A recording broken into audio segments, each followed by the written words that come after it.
Okay, just got a couple of things in for gate operator quick start class.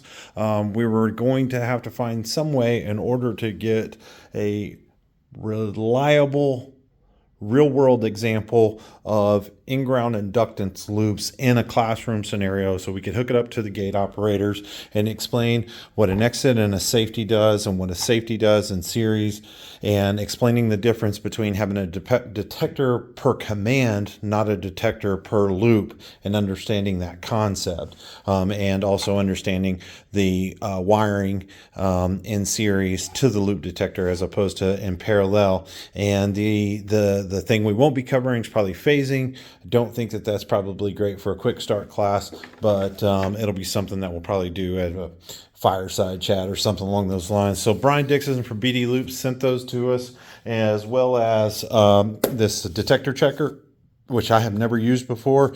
I would imagine it's just a coil that is activated, changes the inductance somehow, and then your detector, whether it picks up or doesn't pick up, and possibly you can see what the frequency is when it is not loaded, if you will, meaning that it's actually not triggered, so there's not a big change in inductance.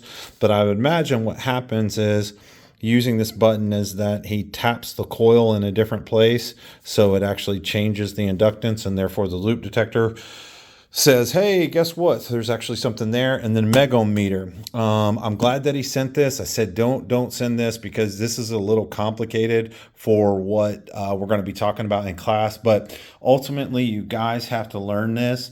And when I say it's a little bit complicated, it's not that the concept of dielectric testing or insulation testing or the integrity of that is hard concept to grasp, but it's a hard concept to grasp with the equipment that we use. And this is the right equipment to use, but it is an analog meter, and you have to actually understand how to read an analog meter. You're not actually looking at the needle, which is what everybody does. You're actually looking at a different part of the meter, and that's something we'll talk about in class, but we won't go in depth with it. So appreciate, Brian, you sending all this stuff to us and a bunch of extra goodies that you only get in class. We're going to have a good hour-long conversation about loops. So, and then Brian will tell me everything that I said wrong, and we'll go from there. But we're going to keep it basic and real easy concepts, and then we'll have Brian Dixon come in and talk about loops one day. And I think that's about it. But anyways, thanks, Brian. Appreciate this stuff, and we'll get them on display, and we'll get them used for class.